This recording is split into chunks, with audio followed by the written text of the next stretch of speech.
ஆன்மீக சொந்தங்கள் அனைவருக்கும் அன்பான காலை வணக்கம். நாம் நம்மளுடைய சேனலில் தொடர்ந்து நிறைய சுவாரஸ்யமான ஆன்மீகம் சார்ந்த தகவல்களை தாங்க பார்த்துட்டு வந்துட்டு இருக்கோம். அந்த வரிசையில் இந்த பதிவில் நம்ம என்ன பார்க்க போகிறோம் அப்படின்னா, பிறந்திருக்கக்கூடிய புதிய ஆங்கில மாதமான மார்ச் மாதம் எப்படி இருக்க போகுது. பொதுவாக ஒவ்வொரு மாதத்துலேயுமே கிரக அமைப்புகளுக்கு ஏற்ப பலன்கள் அப்படின்றது மாறிட்டே தான் இருக்கும். ஏன்னா எல்லா கிரகங்களும் ஒரே இடத்துல இருந்து பலன்களை நமக்கு கொடுக்கறது கிடையாது. ஸோ இந்த கிரகநிலைகள் அப்படின்னு எடுத்து பார்க்கும் பொழுது ஒவ்வொரு கிரகத்துக்கும் அப்படின்னு தனித்துவமான தன்மைகள் இருக்குது. அது மட்டும் இல்லாமல் ஒவ்வொரு கிரகங்களும் ஒரு குறிப்பிட்ட கால இடைவெளியில் இருந்து இன்னொரு ராசிக்கு பயிற்சியாவது வழக்கம். ஸோ அப்படி பார்க்கும் பொழுது பிறந்திருக்கக்கூடிய இந்த மார்ச் மாதத்தில் ஏற்படக்கூடிய முக்கியமான ஒரு சில கிரக மாற்றங்கள் பார்த்திங்கன்னா மிதுன ராசி நேயர்களுடைய வாழ்க்கையிலையும் மிகப்பெரிய மாற்றங்களை ஏற்படுத்த போகுதுங்க. அதை பற்றி தான் தெளிவாக இந்த பதிவில் நம்ம தெரிஞ்சுக்க போகிறோம். வீடியோக்குள்ளே போகிறதுக்கு முன்னாடி நீங்களும் நம்ம சேனலை சப்ஸ்கிரைப் பண்ணாமல் இருக்கீங்க அப்படின்னா மறக்காமல் சேனலை சப்ஸ்கிரைப் பண்ணிக்கோங்க. கூடவே பக்கத்தில் இருக்கிற பெல் சிம்பிளையும் கிளிக் பண்ணிக்கோங்க. அப்போ தான் நாங்கள் போடக்கூடிய வீடியோக்கள் எல்லாமே உங்களுக்கு நோட்டிஃபிகேஷன் உடனுக்குடன் வந்தடையும். நீங்களும் பார்த்து பயன்பெறலாம். வாங்க வீடியோக்குள்ளே போகலாம். மிதுனம் ராசி, அதாவது ராசி மண்டலத்தில் மூன்றாவதாக இருக்கக்கூடிய ராசி, புதன் பகவானால் ஆளப்படக்கூடிய ராசி. இந்த ராசிக்காரர்களுடைய நட்சத்திரம் பார்த்தீங்கன்னா மிருகசீரிசம் 3 மற்றும் 4ஆம் பாதங்கள், திருவோதரை, புலர்பூசம் 1, 2, 3ஆம் பாதங்கள். உங்களுடைய கிரகநிலைகள் எப்படி இருக்குது இந்த மாதத்தில் பார்த்தீங்கன்னா, ராசியில் குரு பகவான் வக்ரம் பெற்றும், தனவாக்கு குடும்பஸ்தானத்தில் சந்திரனும், தைரிய வீரியஸ்தானத்தில் கேது பகவானும், அஷ்டமஸ்தானத்தில் சூரியன், சுக்கிரன், புதன் வக்ரம் பெற்றும், சனி, ராகு, செவ்வாய் அப்படின்னு கிரகநிலைகள் எல்லாமே அமைஞ்சிருக்காங்க. ஸோ இதனுடைய அடிப்படையில் தான் இந்த மாதம் உங்களுக்கு பலன்கள் அப்படின்றது கிடைக்க போகுது. பொதுவாக மிதுன ராசி நேர்கள் பார்த்தீங்கன்னா அவங்களுடைய அனுபவத்தையும் தனித்திறமைகளையும் கொண்டு ஒரு சில காரியங்களை திறம்பட செய்து முடிப்பாங்க. ஸோ அந்த அளவுக்கு திறமைசாலிகள் அப்படின்னு தான் மிதுன ராசி நேர்களை சொல்லணும். ஸோ அவங்களுக்கு பார்த்தீங்கன்னா இந்த காலகட்டங்களில் நிறைய விஷயங்கள் நல்லபடியாக இருக்கும். குறிப்பாக கடித போக்குவரத்துகள் சாதகமாக இருக்கும். அவசர முடிவுகளை மட்டும் கண்டிப்பாக எடுக்கக்கூடாதுங்க. அதை மட்டும் கொஞ்சம் யோசித்து நிதானமாக செய்யுங்க. அதை தாண்டி பார்த்தீங்கன்னா உங்களுக்கு எல்லாமே நல்லபடியாக தான் இருக்கும். மனசில் தைரியம் கிடைக்கும். இது வரைக்கும் இல்லாத அளவுக்கு ஒரு தைரியம் உங்களுக்கு இப்போ பிறக்கும். அந்த தைரியம் தான் உங்களை எல்லா வகையிலையுமே முன்னேற்றத்துக்கு கொண்டு போக போகுது. ஆனால் வீண் வாக்குவாதங்களும் ஏற்படும். ஸோ தேவையில்லாமல் பேசாதீங்க. தேவையில்லாத பகைகளை எல்லாம் வளர்த்துக்காதீங்க. அவசரப்பட்டு வார்த்தைகளை விடாதீங்க. இந்த மாதிரியான நேரங்களில் நீங்கள் நிதானமாக இருக்கணும்.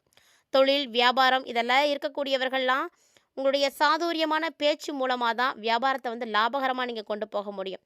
அதனால் பேசக்கூடிய பேச்சில் நிதானம் கண்டிப்பாக இருக்கணும். அதே போல் உங்களுடைய தேவைக்கு எந்த நேரத்தில் வேணாலும் பணம் கிடைக்கும். ஸோ பண உதவி அப்படின்றதுக்கு தாராளமாக உங்களுக்கு இடம் இருக்குது. உத்தியோகத்தில் இருக்கக்கூடியவர்களாக இருக்கீங்க அப்படின்னா இந்த காலகட்டங்களில் அதிகமான உழைப்பு கிடைக்கும். அதிகமாக உழைக்கிறீங்கன்னா உழைப்புக்கு ஏற்ற பலனும் கண்டிப்பாக இருக்கும். அதனால் நீங்கள் கவலைப்பட வேண்டாம். எதிர்பார்ப்புகளை மட்டும் குறைச்சிக்கோங்க. அதிகமாக யாருக்கிட்டையும் நீங்கள் எந்த விதமான எதிர்பார்ப்புகளையும் வைக்காதீங்க. ஒருவேளை அப்படி நீங்கள் வச்சிங்கன்னா அது நடக்காமல் போகும் பொழுது உங்களுக்கு அது கஷ்டமாக இருக்கும். அதனால் எதிர்பார்ப்புகளை எல்லாம் குறைச்சிக்கிறது ரொம்பவே நல்லது. குடும்பத்தில் கலகலப்பானது இருக்கும். விருது நிகழ்ச்சிகளில் கலந்துக்கிறதுக்கான வாய்ப்புகள் இருக்குது. உங்களுடைய குழந்தைகளுடைய எதிர்காலம் பற்றின கவலைகள் உங்களுக்கு அப்பப்போ வந்துட்டு போகும். ஸோ அதை தாண்டி பார்த்தீங்கன்னா உங்களுக்கு பெருசாக பிரச்சனைகள் அப்படின்றது எதுவும் இருக்காது. ஆனால் உறவினர்கள்ட்டையோ அக்கம் பக்கத்தில் இருக்கக்கூடியவங்கள்ட்டையோ விவாதங்களை மட்டும் செய்யாதீங்க. நண்பர்களாக கூட இருக்கலாம். யாருக்கிட்டையுமே விவாதத்தை மட்டும் இந்த மாதத்தில் செய்யாதீங்க. முடிஞ்ச அளவுக்கு விட்டு கொடுத்து போயிடுங்க. முயற்சிகளுக்கெல்லாம் சாதகமான பலன்கள் கிடைக்கக்கூடிய ஒரு மாதமாக தான் இந்த மாதம் இருக்க போகுது. அதனால் கவனமான முயற்சிகளை எடுக்கணும். தெளிவான முடிவு எடுக்கணும். கணவன் மனைவிக்கிடையே இருக்கக்கூடிய அதாவது அந்த சண்டை சச்சரவுகள், மனஸ்தாபங்கள் இது எல்லாமே நீங்கிடும். ஸோ அப்படி இருக்கும் பொழுது உங்களுக்கு மகிழ்ச்சிகளானது கிடைக்கும். பெண்களை பொறுத்த வரைக்கும் மனசுக்கு தைரியம் கிடைக்கும். அவசரமான முடிவுகளை மட்டும் கட்டாயமாக நீங்கள் எடுக்காதீங்க. அதை மட்டும் தவிர்த்துக்கோங்க. ஏன்னா இந்த காலகட்டங்களில் நிதானம் அப்படிங்கிறது ரொம்ப முக்கியம். இந்த நிதானம் அப்படின்ற வார்த்தையை மட்டும் மிதுன ராசிக்காரங்க நோட் பண்ணி வச்சுக்கோங்க. ஸோ எந்த ஒரு விஷயத்துலையுமே உங்களை சீண்டி விடுற மாதிரி கூட ஒரு சில விஷயங்கள் நடக்கலாம். என்ன நடந்தாலும் சரி நிதானத்தை மட்டும் இழந்துடாதீங்க. அதே மாதிரி வார்த்தைகளையும் கவனமாக இருங்க. நீங்கள் வார்த்தைகளை விட்டுட்டீங்க அப்படின்னா கூட அதுவே உங்களுக்கு ஒரு மிகப்பெரிய பிரச்சனையாக மாறி போயிடும். வீண் வாக்குவாதத்தை எல்லாம் கண்டிப்பாக நீங்கள் தவிர்க்கணும். அதே கலைத்துறையில் இருக்கக்கூடியவர்களாக நீங்கள் இருக்கீங்க அப்படின்னா இந்த காலகட்டங்களில் நீண்ட நாட்களாக உங்களுக்கு அந்த துறையில் என்னென்ன பகைகள் இருந்துச்சு, யாரெல்லாம் உங்களுக்கு போட்டியாக இருந்தாங்க, யாரெல்லாம் உங்களுக்கு எதிர்ப்புகளை கொடுத்துட்டு இருந்தாங்களோ அது எல்லாமே இப்போ மாற ஆரம்பிச்சிடுங்க. ஸோ எந்த ஒரு காரியத்தையுமே நீங்கள் செய்யறதுக்கு முன்னாடி அதை எப்படி செய்யணும், என்ன மாதிரி செய்தால் உங்களுக்கு பலன்கள் கிடைக்கும் அப்படின்ற மாதிரியான விஷயங்களை யோசிக்கிறதுக்கே கொஞ்சம் நேரம் ஆகும். சொல்லப்போனால் நிறைய தடுமாற்றங்கள் உருவாகும். இந்த விஷயத்தை நம்ம எப்படி செஞ்சு முடிக்கிறது அப்படின்னு நீங்கள் யோசிப்பீங்க.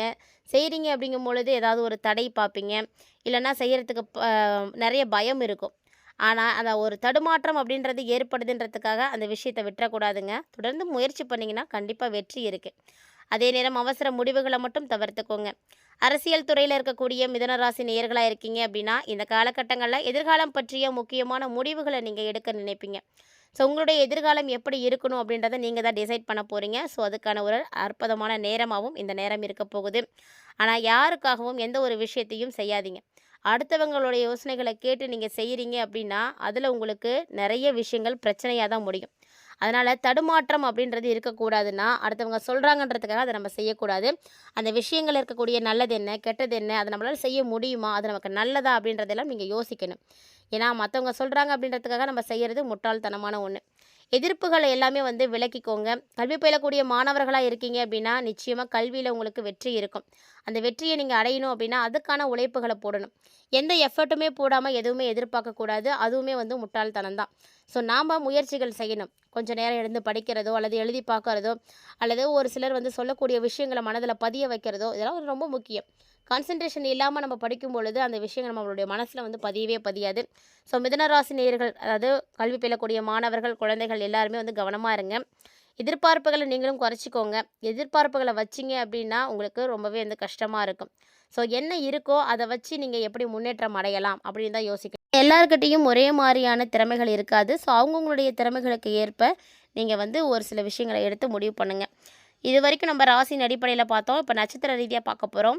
மிருகசீரிசம் 3, 4ஆம் பாதங்களை உடைய மிதுனராசி நேயர்களுக்கு இந்த மார்ச் மாதம் பார்த்திங்கன்னா ஒரு சில காரியங்கள் எதிர்மறையாக தான் இருக்கும்.